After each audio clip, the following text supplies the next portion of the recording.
So, hi everyone. Welcome to another episode of Unpacking Possibility. I'm your host, Traci Stein, as always. I'm so happy to be here with you. You're really going to enjoy our guest today. Her name is Dr. Mona Sobhani. I'm going to tell you a little bit about her, and then she'll tell you more about her really fascinating journey and her book and so much more. So, without further ado, Dr. Mona Sobhani is a neuroscientist and an award-winning author. She's a PhD in neuroscience from the University of Southern California, and she completed a postdoctoral fellowship at Vanderbilt University in the MacArthur Foundation's Law and Neuroscience Project. Her book, which really is so compelling, is called Proof of Spiritual Phenomena, a neuroscientist's discovery of the ineffable mysteries of the universe. So without further ado, Mona, welcome. Oh, thank you so much for having me. My pleasure. You talk about so many interesting things and you very courageously share about your journey. I'm going to paraphrase, but I think one of the things that you start out with that really just hit home was you were talking about like the death of the old you. And I Mhm. think that was such a great way to start your book. I'm wondering if you want to talk a little bit about that. Yeah, absolutely. So it's one of those things you don't really, I mean, like when you're in school and you're growing up and you don't, you know you'll change, but the amount of change that happens as you grow, into all these different versions of yourself is something that kind of surprises you, or it took me by surprise. And so when I found myself on this, I started off as a very mainstream scientist, very, you know, what the philosophy that we use in mainstream science is scientific materialism. So I always say I was a very strict scientific materialist and believed, everything in the universe is physical and everything we learn is, that's it. This is what we know. And so when I opened to other possibilities and looking at other philosophies, I started to change, right? Because a lot of what we believe shapes, I'm a neuroscientist, of course, so it shapes our brains and how we take in the world and how we behave. So as those things change, you change. And I don't think I fully realized or appreciated that until I went through it and realized, oh no, this is such a huge change. This is such a big transformation that in a way it's like the old me doesn't exist anymore. And it's kind of this space between this transition, this initiation, or whatever you want to call it, that where you cross a threshold of this was before and this is now. It was that, and it felt important to me to mark that and kind of honor it and talk about it and not pretend that I'm the same person as I went through this. Yeah. Because you grew up in, a family of achievers. You followed a path of, that has its own prestige and its scientific prestige. And you were really focused on, like you said, this materialist worldview. And yet, your family is Persian. Your mom would drink Armenian coffee. You would drink that with her, and she would read the coffee grounds. And I thought that was, you painted such a compelling picture just with that image. And that Yeah. challenged that world, that materialist worldview. Yes. Yeah, it started with my mom. I mean, very informally, because it's just in a family setting. It's not like I went out seeking this or looking to investigate this phenomena or anything. It was just something that happened at home on Sundays when we would have coffee together. She would flip the cup over and kind of look in it and say things. And then I didn't, as I said in the book, I didn't really initially pay attention to it or take it seriously. I would just listen. It was like a nice bonding thing that we did together.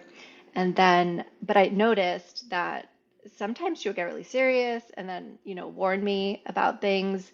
And over time, I noticed a lot of what she said would come true. Not everything, but enough of it that I started to pay attention or listen if she did give a warning or if she said something good was coming, I would get excited, you know.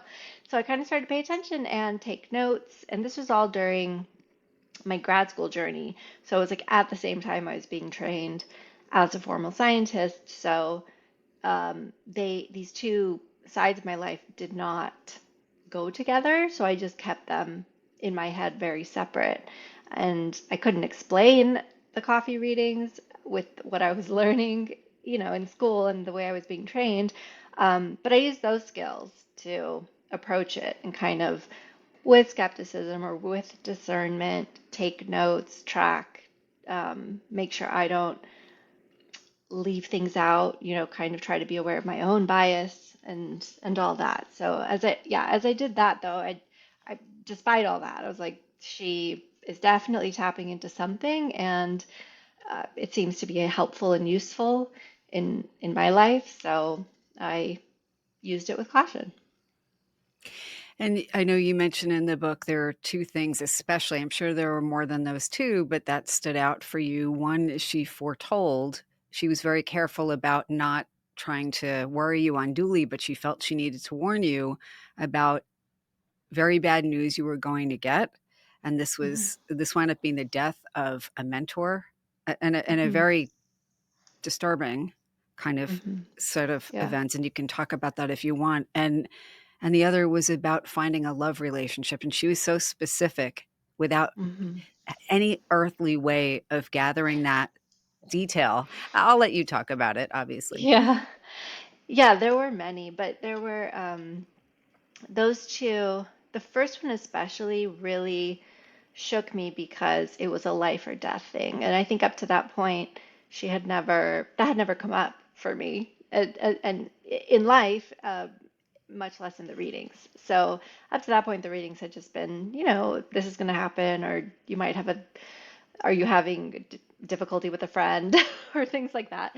But then for six, I think it was 6 weeks, she started getting uncomfortable with the readings. And at first, she didn't say anything. But since it kept coming up, she eventually said, okay, like, I feel like I need to warn you that I think you're going to get some bad news. And she wouldn't tell me what it was, even though she later told me she knew it was a death. But she later said it was so unusual and she'd never seen anything like it that she didn't want to say anything because she actually didn't know how to interpret it because she'd never seen it before. So all she did was warn me, you're going to get bad news. And so for like initially I brushed it off, but it kept coming up. And so I started getting really nervous because usually if things were repeated in the readings, they were more likely to happen. So I started to get really nervous and kept asking my friends, like, who has bad news? Do you guys have, do any of you have bad news? Anyway, and then 6 weeks later, one of our professors at USC, who I wasn't in school at the time, I had graduated, but he had helped me with a dissertation project with my experimental setup. And yeah, he was killed by one of the students in the program. And it was a very unusual set of circumstances. I mean, it was shocking, obviously, for everyone, but especially because he was such a great guy and he was the nicest of everyone in the program. And it was just horrifying. So when that happened, yeah, I remember I called my mom back and I was like, oh, I know what it is. And I told her what happened, and she was horrified. She was like, oh, okay, well, she's like, at least it makes sense what I saw because she's like, it was very distorted and chaotic and unusual. And she's like, now this, like the actual happenings of what occurred make more sense. So that one really shook me because I thought for the first time it was, someone's death, and I thought, how could that information be available? Does that mean it was fate, or destiny? And I never thought about those things ever, but suddenly I was like, well, I mean, and it doesn't mean anything. Still don't have an answer for that, but at the time I just started to think about that and think about like the larger picture of the universe, and that in science we think it's random. But then here I have this incident where it seems like there was some sort of information available, there was some sort of life path or timeline he was on, and that information was accessible, and that kind of freaked me out. I thought, well, what does that mean? What else is available, and do we all have set death dates or something? Or I don't know, I started to wonder about that, but I also was very busy at the time, so I didn't spend a lot of time thinking about it. It just kind of planted a seed. And then I think a few years later, yeah, I had this relationship come in, and my mom, she saw so many details that, I would never tell her, like involve her in my relationship in that way, but she would just know things, and it was very unsettling. But and it ended, and she had said, "Oh, it'll be." I can't remember. I think she just said it would be positive, and I remember going back to her and saying, "Well, I do not interpret this as positive, so like, what's the deal?" Um, and that's when I got kind of interested in the interpretation and the meaning of the information that's available, and that really got me curious, because I thought, and like you said, which is true, these were two major events, but there were a lot of other stuff in between that really, yeah, got me starting to question, like, what is this? Like, what is this information? Where is it? How does it come into us? How do we interpret it? And what does it all mean? So then I started this sort of personal journey to look into that. Forgive me because I'm having about 1,000 thoughts as you're talking, Sure. as one would. And I don't want to jump around too much, so pull me back if you need to. But what you're talking about reminds me of something else you mentioned early on, and you talk about I really like how you tie in neuroscientific and psychological theory into your understanding of psi and paranormal phenomena and transpersonal phenomena. One of the many, many things you mentioned is the idea of perceptual blindness. And I'm Mhm, bringing that up because I know you also mentioned that you, looking back, had had precognitive dreams mhm, before. But again, the mhm. conditioning is, the scientific worldview is that it is random or we're misremembering it if something comes true, a type of perceptual blindness potentially. And it's just so interesting that as you allowed yourself to be more curious, you were looking back at data in your own life and data in the scientific literature that made you think about things differently. And it literally changed the path of your life. Yeah. Yes. Yeah.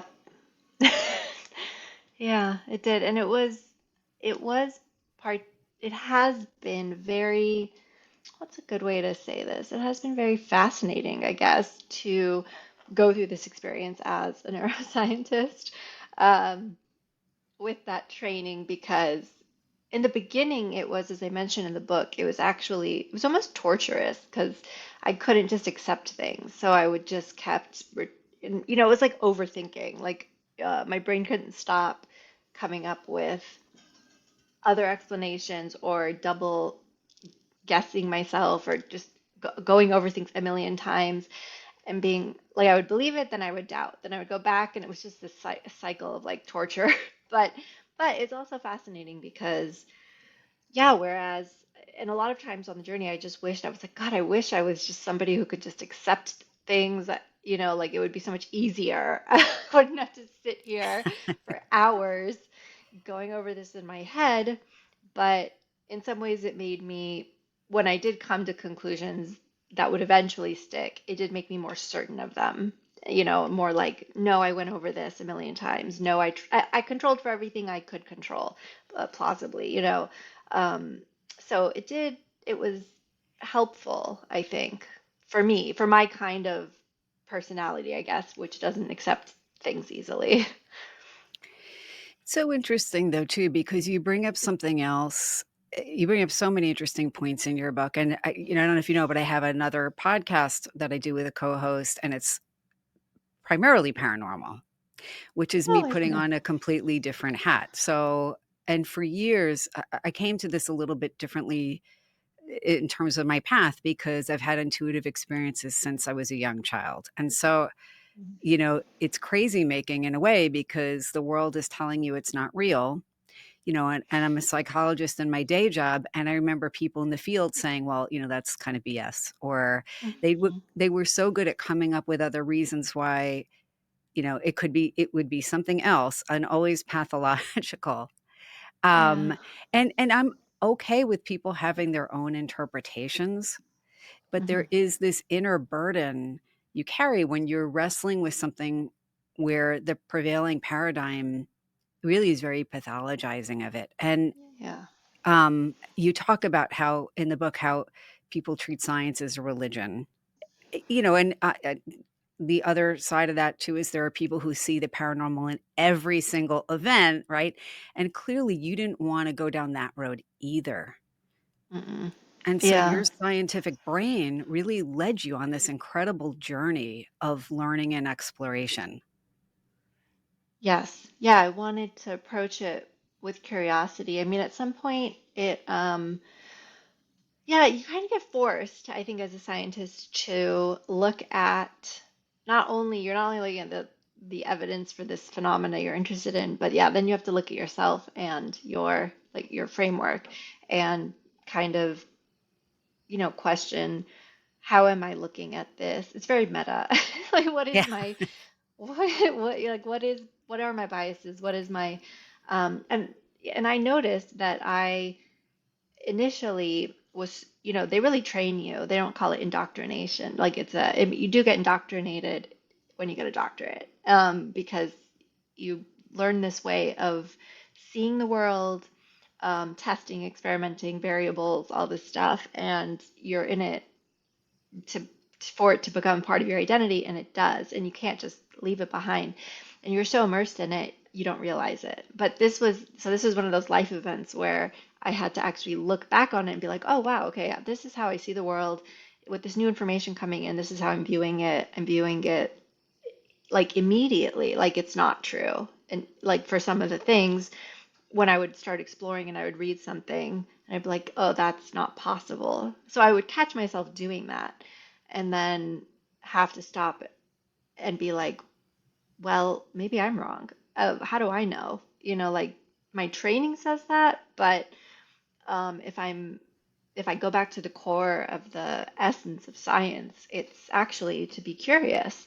And the whole history of science, then you have to go into the history of science and look at the paradigms that we've flipped all along the way with, Copernicus and Galileo and all that. And you're like, oh, yeah, all these people who were innovative and geniuses and who ultimately changed the way that we think about things, they were all, made to feel stupid. They were all told they were wrong. Their ideas were ignored, until whatever, there's enough evidence or enough people supporting it, and then it flips. Or, as the joke goes, until enough people die, until there's enough scientist funerals that a new paradigm can take over. So, um, yeah, so then for me that started to settle in, and I thought, yeah, what if I'm wrong? Like I need to bring more curiosity to this because the essence of science is curiosity, and is the essence of science is not no.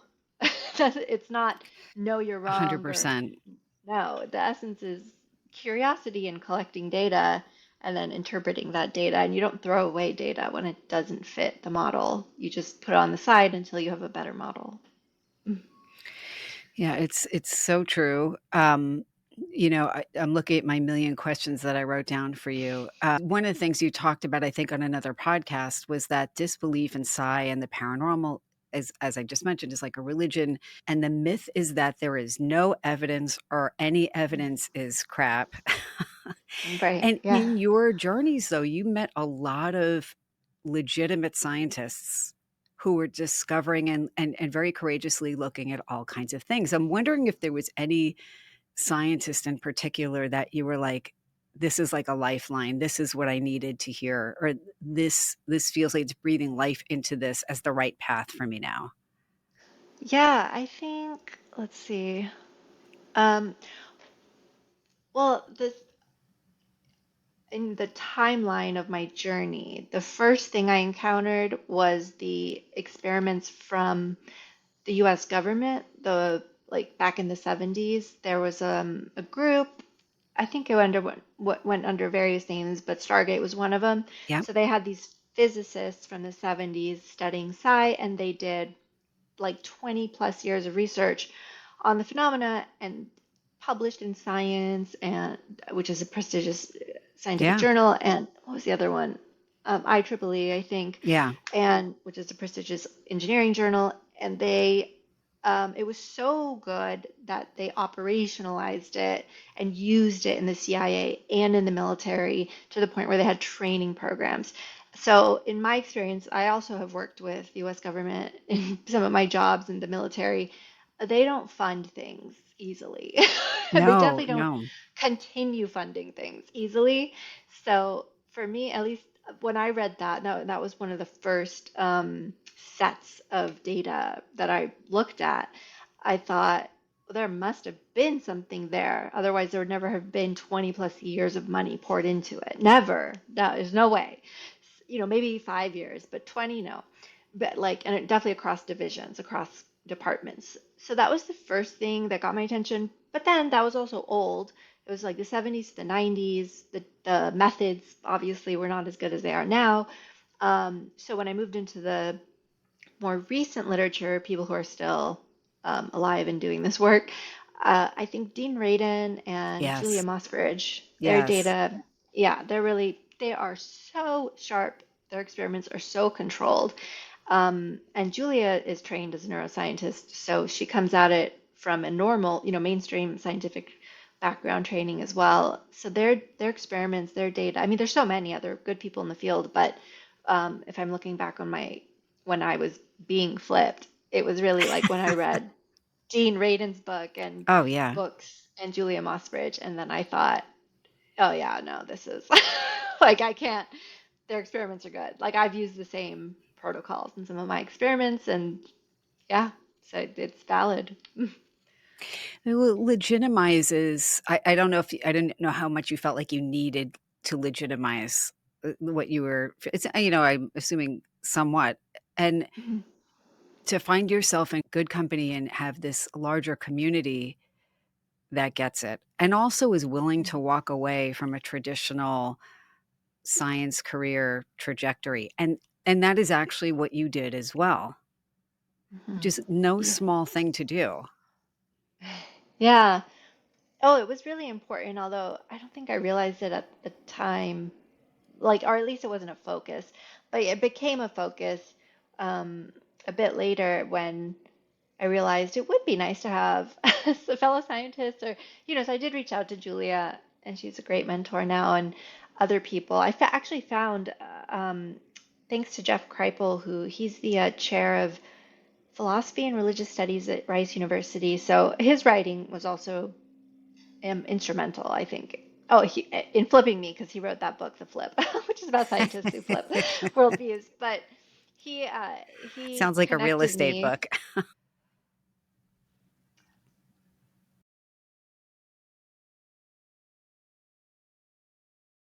I think to some extent I'm still trying to figure it out like everyone else, but I do think that our culture and science has put too much focus on the brain, too much focus on the physical brain, I would say. I do think the mind is important, and I think, or consciousness, whatever you want to call it, and I just use that as shorthand to mean kind of your awareness, like things that you're aware of, things that you put your attention on, your awareness that you exist. Um, yeah, I think of all there's like a high level. Oh, actually, well, it was high level, and now there's people actually making real models for it, but a model that the brain doesn't produce consciousness, but the consciousness is maybe an energy or information that comes into the brain, and it's kind of like the brain as a receiver. And to me, at this point, looking at the data, it feels like I don't know if that's the answer, but I feel it's like something like that is true. I feel like it may even be the whole body because I do think we also discount the body too much. I think the body has a lot of information. But then also, if you go back to like our perception of our body is still our consciousness. So it does always come back to consciousness and awareness, which I don't think is as tied to the brain as we think currently. Yeah. Yeah, 100%. And I know a lot of people have talked about consciousness being fundamental. Mhm. I guess I think Max Planck was the first to say that. I'm not Right. sure. Yeah. I think so. But I still hear a lot of people talking about that, and it's such a trippy concept, right? Mhm. That Yeah. everything else is secondary. And I think it's hard for me and most people to wrap our minds fully around that. But when you think about some of the other things you've talked about, again, we've obliquely referenced your precognitive dreams and, your mother's ability to kind of tap into something in the ether by letting her awareness focus on the coffee grounds. Like, we could be Hmm. thinking of like ancient Greeks or Egyptians scrying or Nostradamus Yeah. looking in a bowl of ink or something like that. It's, Hmm. there's something I think that connects all those points in time and all those diverse groups of people tapping into something similar. And I don't know how to articulate it better than that. But you also talk in your book about past lives. And I think you mentioned Ian Stevenson today. But Brian Hmm. Weiss, you mentioned, whose work is really so interesting even decades later. Hmm. And what you're talking about is that the brain not being primary for our awareness, like being important, but not maybe necessary entirely. Right. That then makes those other things easier to understand or take as possible or true, Right. right? Hmm. Have you had a past life experience? Yes. So when I, I guess one of the first avenues I took into exploring this was past life regression, and oh yeah, I tell a story in my in the book, but it was like a series of coincidences. Anyway, I ended up reading Many Lives, Many Masters by Brian Weiss, and it was kind of the book that kicked off my actual intellectual interest, and because yeah, he's just like this normal psychiatrist, right? Yale and Columbia educated. And then he has this patient that he cannot heal for a year and a half with any of the normal methods. And then he just tries hypnotic regression to take her back, to he thinks presumably the early years of her life where she has something traumatic has happened and she's suppressed it. And so he does that with her and it does resolve, but her problems don't resolve. And then he takes her back further and she starts recounting these past lives. Like she's like, I don't remember any of the details. I'm just going to make something up, but it's like it was 1100 BC and I'm wearing sandals and I'm with my tribe, whatever. And then we're hiding in a cave and we die in the cave or something. And then that cures her fear of darkness, like I said, he did this repeatedly until one by one her fears that he couldn't treat any other way start to resolve. And then if the story ended there, that would just already be in and of itself interesting because Yeah. as he says in the book, fantasy and usually fantasy and imagination don't cure emotional or like they don't provide the emotional catharsis that he was seeing in the sessions with her. So he's like, it felt like it was something else happening. But then also in the book, I think she starts like some entities start speaking through her, which they told him they were called the masters. And then of course that's the part in the book where I remember I like put the book down. I'm like, I don't know if I should read this anymore. I was like so uncomfortable. It's I was too like, much. this book was good. Yeah, what's happening? But I don't know. He writes it in such a way that you're interested and I mean, he's like, you're surprised, but he's surprised too. So it's like a really interesting read. And yeah, he just says there's this voice that comes through her. It's a different tone. The temperature in the air changes, and so they're suddenly saying there are these entities, these souls, whatever, called masters, and then they start telling him information about his own life that nobody could have known. And it was in the 80s, so there was like no internet. So his like patient couldn't have known any of these things, and yeah, he just gets, and this goes on and on. And so I got interested in that, and I found someone trained by him here in LA and then started sessions with her. And I did three past life. And then it's funny, actually, now I'm thinking I haven't done one because they're so emotional that I have to recover for like a week after. And sometimes they're so awful. Like I, I, I guess I'm not brave enough to continue. But anyway, I did three of them. Um, I'll tell you why I stopped. There was one where uh, I think I was like gonna be burned at the stake, and I'm like, you know what? I just don't want to do this. I don't want to do it. I don't want to relive it. I was like, I'll leave it unresolved. It's fine. Um, because when you're in that state. it really is like you're going through it. So, and it is a choice. It's not like, people think hypnosis, you're not in control, but you are. You can just come out of it and be like, no, thank you. But anyway, I did three of them. The first one I did was, it was like a life in old Ireland, I think. And then the second one was in Greece, like old time Greece. And the last one was somewhere in New England, um, in the like, I don't know, early, like when they settled, like Puritan era. And they were, like I said, they were they were so emotional. So like the first one, my therapist just kept asking questions like, what are you wearing or what's happening or whatever. So we went through the whole life that way. And I don't know if I got emotional. I probably got a little emotional during it. But then at the end, you die. And then the way she works anyway is she takes you to that space afterward, and then you meet with the souls that were in that life, and then she says like, are you saying anything to them, or are they saying anything to you? And then I would just things would come to me, so I would say them, and then I just started weeping like I have never wept like that before. I mean, I have since, Ah. but before I could not, and it was just so deep, and it was coming out, and I was like, "What is happening?" And then afterward, yeah, I was so just shocked, I guess. And I remember my therapist saying, "That's how you know it's real." That's what you read about in the book. The emotional catharsis is so profound and so deep and so not like I'm gonna sit down and watch a sad movie and have a good cry. Like it's so much deeper than that.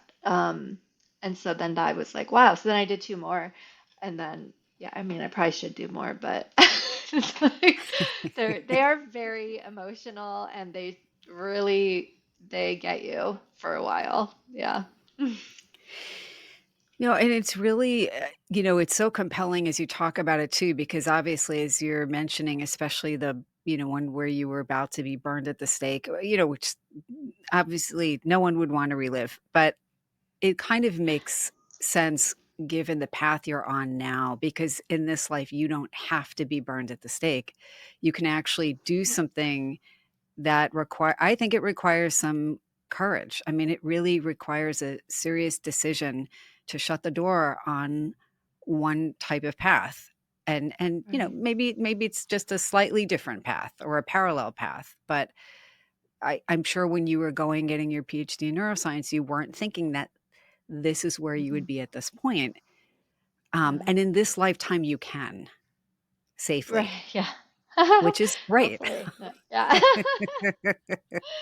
Yeah. but But you've also done other things though. And first of all, I just want to comment and say I'm glad you said you may not do it again because it might be too much and that everything isn't for every person. And I so respect Yeah. that because what's powerful for one person isn't the right fit for the next one necessarily. A Yeah. lot And of I paths do a to lot of the other things. But yes. Yeah. I know that you do other things. So you have explored other things in this realm. Some have felt like an especially good fit. So meditation, um, which can very much open people's psychic awareness, and in addition to all the other benefits, of course, but psychedelics, which are becoming, we're talking so much more about psychedelics now for a million reasons, but you mentioned how profoundly Mhm. healing they were. And Oh yeah. I don't know if you want to talk about for some people I know it's Yeah. transpersonal and some people it's not, but it's so healing. Or something like that. And yeah, and I got an answer that said basically you project who you think you're supposed to be to people instead of being who you truly are. And and then it showed me a montage of moments throughout my life where yeah, I did, and that we all do this. We all wear masks for different people. So it just showed me how I did it and moments I did it, and then how that was kind of like a betrayal of myself. And it was I mean, it was so profound because it's not like somebody told me that. Like, my therapist probably could have told me that, and I would have had to go defensively analyze that. But in the experience is like you just know because I don't know, it shows you and then you just know and you immediately understand and there's no defense. You're just like, yeah, I do that. And then you see how you do it. And so there's just this profound breakthrough. And then you come back and it's not like you're cured of that problem, but you're aware of it now. And so that moving forward, you can be cognizant of it and kind of, oh, this is coming up. Let me behave differently. So it was really powerful. Yeah. I mean, it sounds like it. I know there's a bunch of research still going on, looking at the potential for, like you said, healing depression. I have a friend whose study at NYU Bellevue is looking at psychedelics for people at the end of life to reduce that end of life anxiety and just some of the things that have come out of that have been incredible. And it's very controlled. They get a lot of Yes. therapy. Yes. It's not like hanging out in your friend's basement, Yeah. you know. And I had a medical professional with me. Yeah, I don't think it's.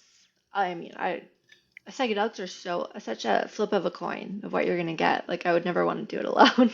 Yeah. Uh, No, and that's smart. But no, it's just so interesting. I'm wondering, this is not research that I'm familiar with, and I probably should be, but I'm wondering about microdosing psychedelics, or maybe not microdosing, but and psi, or psychic ability. mhm. And I don't know if you came across that research when you were Yeah, exploring it. I looked for it. So there's David Luke writes about this. He writes about the paranormal and psychedelics, and kind of like the instances, the reported instances. So he has a lot of good papers on that, maybe even a book. And I know there are people putting in proposals for that currently for funding. So I know people are going to start looking at it because when I looked, I didn't find any formal experiments, but there were some informal ones. Let me think. It was maybe like the 70s or maybe even the 50s. No, yeah, it was a long time ago. I think it was um there was this guy, his last name is Puharich, and Yeah. yeah, okay, I think it was him, and I think I went to Mexico and tried that. So with psilocybin, they would, but it was so informal. It was like with one person, and they had him take it, and they had him do psi tests. So there hasn't been a lot of formal research on that, but I know that that thread is being picked up right now. People are starting to put in proposals because um, based on the anecdotal evidence, which David Luke outlines really well. Yeah. Oh, So I also, interesting. sorry, I could talk No, about go like ahead. things like it's like somebody will do ayahuasca in, Yes. the rainforest in South America and then have this vision of like the spirit of their, let's say, friend. So not somebody they're expecting to die, not someone old like a grandma or something, just a friend, and their friend is like, bye. And they're like, and they come out of the trip and then find out that their friend in New York passed away. Right. And so it's things like that. You hear a lot of anecdotal things like that from psychedelic trips throughout the history that raise that question of are they entering a space maybe, or does it make you more receptive to that kind of information? Yeah. So interesting. I want to kind of almost tie what you just were talking about with the psychedelics and the healing potential and the insight. In this I always find interesting regardless, but also just your exploration of, I just use transpersonal to talk about the kind of Mhm. spiritual part of it, but the kind of connector for me is meaning. And to me, the transpersonal part and even the paranormal part, it wouldn't be the same for everybody, but gives a different kind of meaning. It gives a sense of that we are more than this and that we are Mhm. connected to everyone else, perhaps at all points in time. Like there's so much more purpose to everything we do. Mhm. And it sounds like when you talk about your journey, it makes me think of that. Yeah. That was one of the main things I think that was returned to me in the beginning of the journey that I didn't realize was missing was that underlying current of meaning in life. And when I hit this point where I started this project, I was in the middle of an existential crisis. So I was kind of like, what is the point of all of this? And especially when you're in that worldview of materialism, they say there is no point. There is what you make of it. And that's depressing and hard. And yeah, but it's fine if that's your whatever, if that works for you. Anyway, it wasn't working for me. So when I found this stuff, I think that's what I was really looking for was, oh, there's a possibility that there's meaning underlying everything. And in particular, I remember when I think I was reading Richard Tarnas's one of his books, and he's like a cultural historian, and he talks about this, and he talks about how indigenous cultures have always used meaning, right? And they find meaning in everything, like if it rains or doesn't rain, or the pattern of the birds and the way the water change. They find and make meaning out of everything, and there's just everything is meaningfully connected. And when I remember when I read that, it felt very resonant. It just resonated with me because sometimes it does feel that way in life, right? And then especially at the beginning of the journey, um, The Alchemist is one of my favorite books. He says like beginner's luck, like at the beginning, everything does kind of everything becomes like synchronistic and serendipitous and coincidentally linked, and you're in this like wonderland of, oh my God, the world is magical. So I think at that time I was feeling a lot of that, and I was like, yeah, it's possible there's meaning beyond what we can even see. We can try to understand, and sometimes you can't, and sometimes you just have to have faith. Yeah. That's beautifully said. It's funny because one of my questions for you was going to be advice for the average person, the non-scientist, but the most important thing you want them to take from your book and your work. And in a moment, we'll get to actually how people can find you and work with you. But I'm wondering if what you just said is the thing, or if there's something in addition to that that is the thing. Yeah. One of the main things I do tell people is, and I've come up with, against this a lot recently in the last year. Not personally, well, I guess kind of personally, but less so personally and with some of the people in my life. But um, is there's something in our culture about not trusting yourself and not trusting, well, definitely not trusting the paranormal, but definitely not trusting religion or not trusting spirituality. But a lot of that goes back to not trusting yourself because a lot of those things are within you. Nobody can prove it to you, right? That's sort of, I used the word faith earlier because you can't prove, you just have faith. But having faith is a choice that you make, I think, and I think some of that has been lost. Like it's almost like that the power of choice has been taken from us, sort of in the mainstream Western culture. Because if you choose, then you're stupid, or to have faith, or to believe in something supernatural, you're stupid, or yeah, or you're dumb, or I don't know. Like that's kind of the narrative. It's just Yeah. you can't see, or you're weak, even, right? If from a scientist perspective, you're weak. You're falling for your evolutionary mechanism to need something greater than yourself. Um, and I think I tell people a lot that no, like take that power back. It's your choice to have meaning. It's your choice to create meaning. It's your choice.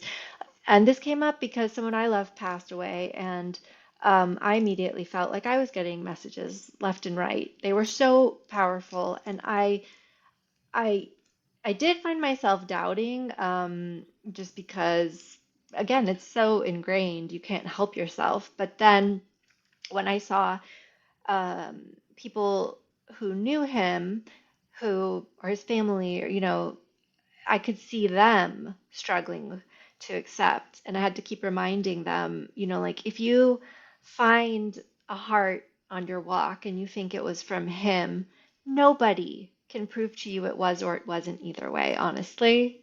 But if it is meaningful to you and you want it to be true, take it and don't question, just don't even. And like that chip on your shoulder is not yours. That's like our culture, and you don't need it. And just let it go. Oh, so well said. I don't know if there's any other thing you want to share, and you don't have to. I know it's very personal about your communications from your friend. I want to just tell you something kind of uncanny because what I wasn't asking, like 2 seconds before you revealed all this, was I wanted to ask if you had had any communications from people who had passed since you started going down this path. And I just thought, you know what? I don't know if I should ask that because it's so personal. And then you just came out with it, and I'm so grateful. Oh, okay. Yes. Yeah, I have. Yeah. So I oh, that's funny. Right before we got on, I was like, should I grab a tissue? But then I didn't. But if I if I cry, it's okay. Um, yeah. So someone okay, so here's this. Actually, this is what happened first. So I have a symbol that to me previously indicated that somebody I knew passed away. So I won't tell the whole story, but let's just say there was a Okay. symbol, Okay. and I remember when I saw it, it was in 2021. I knew someone was going to die. I didn't know who, I just knew. It was one of those like moments where I like saw it and I just knew, and a week later I found out. And then so in last July, July 22nd, 22nd, I had a dream of that symbol, and it was just the symbol, and it was so weird. My dream zoomed in on it, and then I woke up. And I woke up with anxiety, like, oh no, somebody's gonna die. And I'm gonna hear about it. So the whole day I had anxiety, and actually, that was, or it might, maybe it was the 23rd, whatever it was. It was the night that he passed, but I didn't find out until the next day. And and then, so that was the first thing. And And then I this was had this unexpected, the passing. to totally, totally, totally unexpected.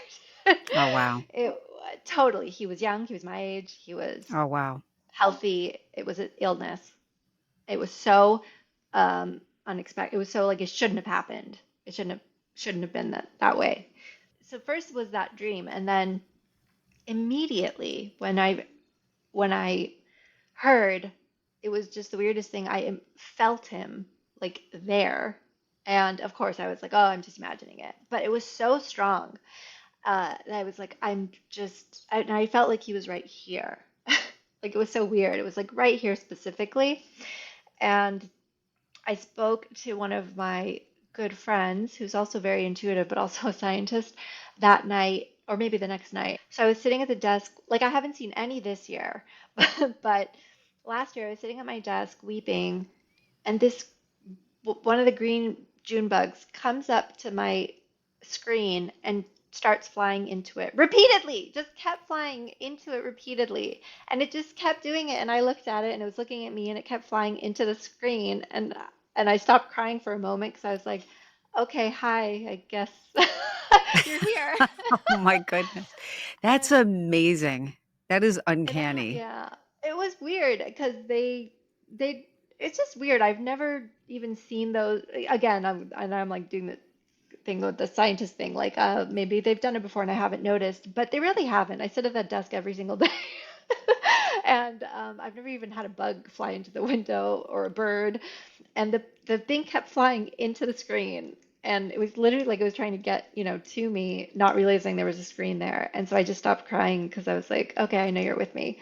Um, but I've had a million like that. I've had messages to me in my dreams from him for his family. Oh, Um, wow. so I've passed those on, and I have friends who are very intuitive, so they're like always giving me messages from him constantly. But yeah, I've had so many. Oh my gosh, I was like, should I tell? I have a really good story, but it's not my story to tell. I wonder if I can I tell you and then ask his parents' You could permission and then let you absolutely, know? And I just wanna after. be mindful that I wanna respect your time, but I'm on the edge of my seat. So as long as you're okay to Oh, tell yeah, it, I'm I'm okay. okay. I'm Okay. okay.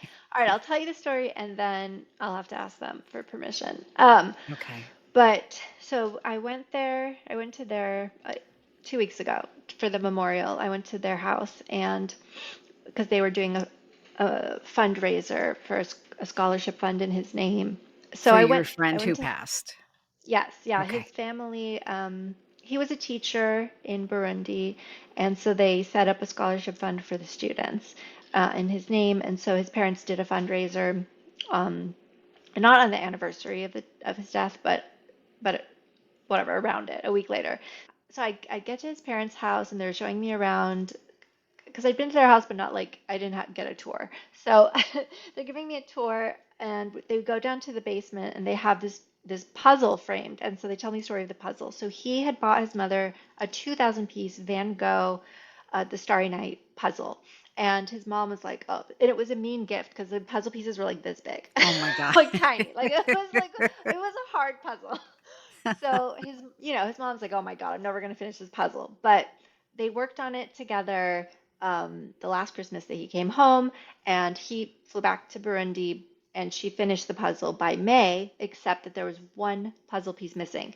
So the whole family looked everywhere in the house. Like they tore the house apart. They couldn't find the puzzle piece. And he was like, "Whatever you do, don't mount it, don't throw it away. I'll try to find the piece." And he wrote to the company to see if they would send a replacement, and they're like, "No, like, well, they're like, we can send you a new puzzle, but every time we cut a puzzle, it's unique." So the mom was like, "I definitely don't want a new puzzle." So he was like, "I'll come home and I'll paint it or whatever." He's like, "Just wait for me, I'll do the last piece." He never came home. So his parents framed it and hung it, and they were telling me the story, and I had chills from head to toe, like how symbolic, like he wanted to do the last piece, and it's the piece. Oh, now I'm getting emotional. It's the piece missing for the family, and whatever. So then we were about to move on from the puzzle, and I jokingly said, "Okay, um, his name is Brad. I'm like, Brad, if you want to prove the other side exists, you'll send us the puzzle piece because this will be a hard one. Like, it seems like it's gone. They said it's gone, and they even said if we find it, we won't put it in because it's meaningful now. So I was like, if you want to prove it, like, this would be a good one. And in my head, I was like, it would be really good if you could send it this weekend because it would be meaningful. I'll be here. But I remember thinking, you know, I know time on the other side is weird, so I just hope they find it whenever. And that was it. We forgot. And then Saturday, we did the memorial, and then Saturday night, evening, we came back. We were in their backyard. His family was there, And then his cousin comes over with a little boy who's bored, and Brad's mom takes him downstairs to get him a toy from her granddaughter's toys. He picks a Barbie car, like a little VW bug, comes up. He's playing with it for a while. All of a sudden, I hear the dad scream the mom's name, and he pulls the puzzle piece out of the Barbie car. Oh my god. And we Oh all my god. just, the whole family, we all just stared at each other in total shock and silence for like a really long time. And it was crazy for me because I feel like I asked and he delivered. It was crazy for them because they had just been, they told me they took the vacuum apart. They told me each of the brothers searched for it. They all separately on different occasions searched the entire house for this puzzle piece and nobody could find it. And so it was already meaningful. Like, even if I hadn't asked to show up on the day of the memorial, which was the most meaningful day for his parents, but then also to come in this like random way, like Oh through my this god. kid. It was so wild. And, Perfect. yeah, I felt like as that I think, and I think everyone, including people in this field, like we're all kind of on different levels of we believe, we don't believe. You have moments like this, how can you not believe? But then you forget. So, but I think it was so powerful for everybody. I think it was just a very just because of all the factors, right? Like asking for it, they had looked, the date, the way, like everybody. So they framed it in a separate little frame and put it next to the big puzzle. Wow. Yeah. That is, I had the chills when you were telling that story. That's amazing, and what an incredible gift What an I incredible know. gift from your friend Brad, Sweet. and how affirming of your work and again, your larger path. I love it. I really do. Thank you so much for sharing that. Thank you for Yeah. listening. Of course. And thank you so much for making time today. I know you've got probably an incredibly busy schedule. Before we finish, because I know you have other things scheduled, I want to ask, should people find you and your book on your website? Is that the best place? Yes, yeah. My website has everything. It's monasobhaniphd.com. So everything should be there. Okay, and I'll put that in the show notes. Again, thank you so much for everything. When I really enjoyed getting to know you a little bit and hear more about your experiences and your wonderful book. Thank you. Yeah. Thank you for coming. This has been another episode of Unpacking Possibility. If you enjoyed the episode, and I know you did, please remember to like, share, follow, leave me a comment. Let me know what you think. And of course, as always, until next time, be well.